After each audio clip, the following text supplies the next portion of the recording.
how to change primary market in your Shopify store. Hey guys, in this quick tutorial, I'm going to show you that how you can change your primary market in your Shopify store. So the steps are really easy and simple. So now let's get started. So first of all, you have to go on the admin.shopify.com/store, and when sharing here, you have to log in your account. And after that, here in the top bottom left corner, there is the option of the settings. You have to click on it.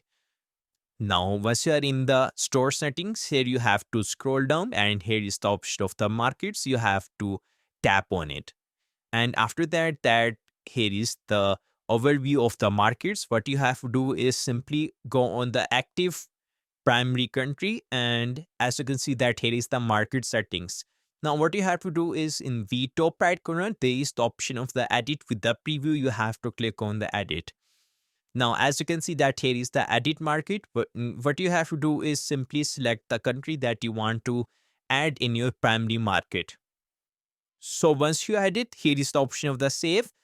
You have to click on the save, and after that you have to confirm it. Now as you can see that my primary country is changed.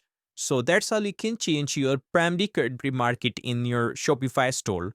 So if this video helped you out, make sure to like and subscribe the channel, and see you in the next video.